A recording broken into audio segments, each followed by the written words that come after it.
Good morning, everybody. Welcome to SafeDefend Live. I'm with the world's greatest FBI person I know, Dr. Greg Vecchi, and we're going to talk about false positives and false negatives. Neither one of those sound good, Doc. No, no, they're not. And for me, it's one of those things that, in the whole area of like threat assessment and prevention, this is like the Achilles heel of threat assessment. And what often happens is because there's not a real understanding of, what we mean by, bystander observing behaviors and what to do with that. We kind of conflate behaviors that happen sometimes and behaviors that don't happen or that happen all the time. And it's the all the time behaviors that you have to focus on first and foremost. And I know that sounds a little convoluted, but to put it in perspective, if you're talking about schools or workplaces, when we talk about targeted violence and on this show and the thing that we focus on, we're always planning for the absolute worst, right? That's the homicide in the workplace, the homicide in the school or in the church or wherever. And so we focus on that because it kind of goes without saying that if you can deal with that effectively, then things that are less than that are easier to do. But really, in practice, that's not always true.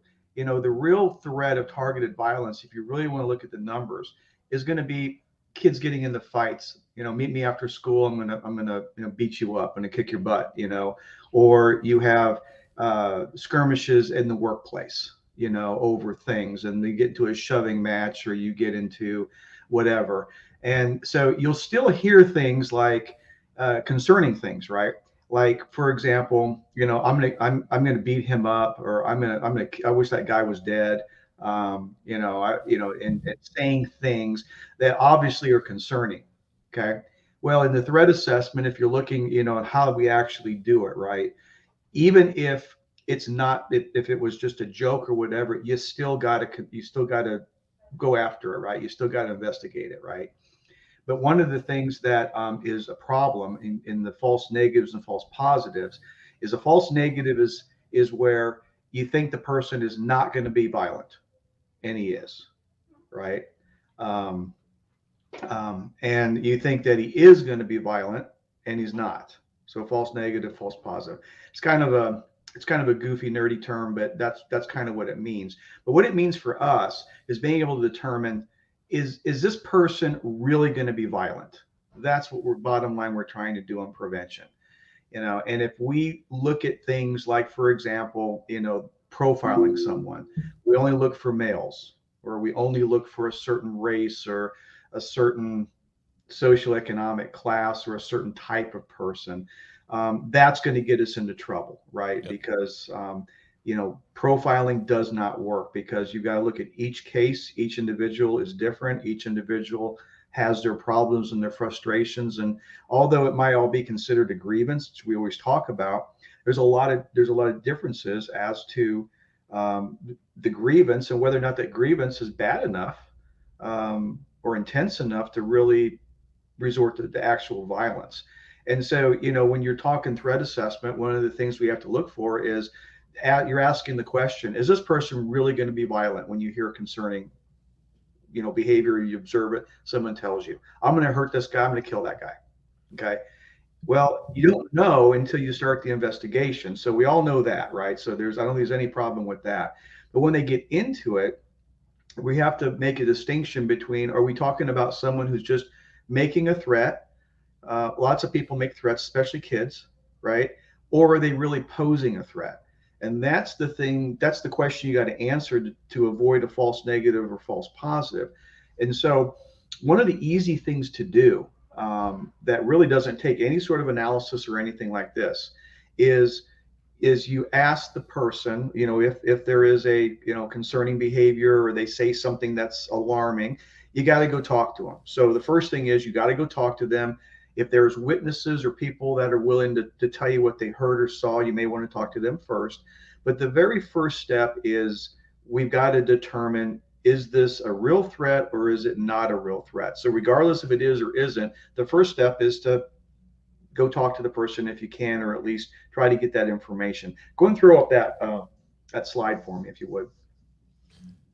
I think the interesting piece to this, Doc, is it's all about having the conversation with the person that Mhm. made a statement out of anger or out of fear or whatever. Because a lot of people say words they shouldn't say. The only way to address it is to, hey, are you okay? What's going on? And have the conversation as part of, we call it a threat assessment, but again, it goes back to looking out for people and making sure they're doing all right, right? That's 100%, right? I mean, this is a prevention thing. It's kind of a thing where we're trying to help. Here's the deal: we look at potential threats as basically they're out of ideas. They kind of reach the end of their line. They don't know what else to do, right? And so that threat is really is almost always an expression of frustration, right? And if we look at it from that point of view, here's a really easy thing to do in terms of determining. Um, Whether or not this person is may be a real threat, and really reducing this false negative, false positive issue that we have. Someone says, okay, I'm gonna go beat that person up, or I'm gonna kill that guy, right? Or I'm gonna says Yep. something that's concerning. Okay, great. Someone reports it. That's good. It comes to the threat assessment team or the person that's going to be looking at it. So we have to look at it and say, is this making or posing a threat? Is this a real threat? So you go talk to the person, you talk to other witnesses or witnesses and things like this, and you talk to them. And here's the key, okay? If you get an apology, a really good explanation, or they retract it, then there's no threat. That's the bottom line. It almost always works. And if you don't get an apology, if you don't get a retraction, or you get a convoluted reason that doesn't make sense, then you have to assume that it's some sort of a substantive threat that's going to take you to the next level. Okay. Now, what are those type of threats? Well, they're threats that are non-persistent. In other words, they said it out of frustration. They said it out of anger. They said it because they wanted to look tough. They said it for hyperbole, all this other stuff. And this happens with adults all the time. All You the know, time. All the yeah, time. I'm working with a client, a SafeDefend client, and it's manufacturing, and they have this issue with bullying where the new guy comes on, right, and then the old veterans, give these people a hard time on the line. And it's an unusual situation because in this industry, one of the few left, you got employees that have been there for like 40 years. I mean, you just don't see that anymore, right? So 30, 40 years, 20, 30, 40 years. And these are veterans, and they have multiple generations of their family that work there, and that doesn't you don't see that often. But when you're looking at this again, you got to customize it. You got to look at it from every context is a little bit different. So in this case, really the problem is that, okay, you got the veteran people, new guy on the block starting, and they get bullied, right? And that causes frustration, right? And so you get someone that gets bullied first, couple weeks, and he's a younger guy, maybe it's an older guy that's bullying him, and he says something like, I'm gonna, if you don't stop it, I'm gonna kick your butt, or I'm gonna kill you if you do say that again, or something like this, right? And then that gets out, right? And we see this in the schools all the time, after recess fights and things like this. So I think just one of the takeaways here on this is very simple. Okay, first off, most threats that are reported don't result in any violence, and even less result in death or serious bodily injury. Okay, but we take the same approach regardless of the intent, or if it really is a persistent or non-persistent threat, right? um, and so one of the easy things to do to prevent a false negative, false positive, and this is the takeaway, it's very simple. Okay, you confront the person in a positive manner, right? And you keep their dignity, and you're not judgmental, and you use empathy and anything you would was when someone's having an issue, right? A grievance. But you try to determine, is this just a normal everyday grievance that just got out of control, or it, you know or is it really, are they really on this pathway where this is going to lead to violence being the answer? Well, we don't know that, right? And the easy way to do this, it's just so simple: look for that apology, look for the retraction, and look for a reasonable explanation, because most threats that you run into, especially in schools, especially with younger people, is that they're non-persistent or transient. They're just said it, but there's no continuing desire to commit the violence. And that's a super easy takeaway. Doesn't require any formal training necessarily, but anyone can do that. If you hear concerning behavior, first and foremost, ask yourself, is this a real threat or not? And if you get an apology, a retraction, or a good explanation, there's no threat. Now, it doesn't mean that you ignore it. You may want to monitor that kid, or you monitor that employee, right? Certainly. But this is how we be reasoned, and this is how we do reasoned approaches and interventions, and this is our best chance of prevention, and it prevents you from overreacting or underreacting, which is really what the false negatives and positives are about. I don't know what you think. Well, this is an important subject because, as we know, especially in the school environment, parents are a little bit touchy about their kids. If you falsely accuse somebody of something, then they're going to tell mommy and daddy, and the superintendent's going to have issues to deal with, as well as principal and leadership in the district. And I think it's important, as we talk about every week, if we want to prevent school violence, we have to work together as a community with the right tools in place and the right people making thoughtful decisions in the care and feeding of our students. And again, I'm going to probably say this every week we do this, because at some point we've got to remember it's about being a human being, in my mind. Yep. I commonly joke with people. I don't know if you've ever read The Rules of Civility by George Washington from back in the day, but we have lost that thoughtful process of how to treat one another that was written over 200 years ago by our founding fathers. As a side note, in my high school, especially in middle school, it was not uncommon for you to get 20 copies of the rules, which meant you had to write the rules of civility down 25 times to give them to your teacher because you were acting like a doofus, right?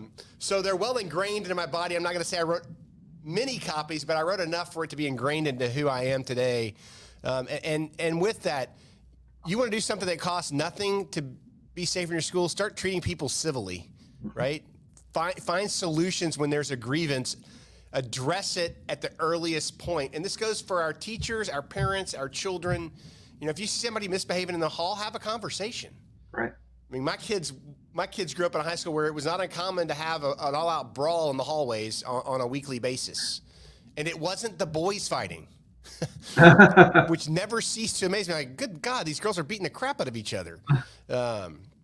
So we have a responsibility to our students, to our families, to do the right thing and take care of one another. Yeah, that's absolutely correct. And really what you're talking about makes so much sense, because here's the deal. The person's in crisis. So why are you going to treat them badly or make them feel worse than they already are? The key here is to go in and be their helper, be their social support, be their lifeline, because people in crisis need a lifeline. And it's just a matter of getting there, asking them, how are they doing? And, getting their perception on things and just being that helper. That's all. It kind of goes. I always think back to my old days in the FBI, working as a hostage and crisis negotiator.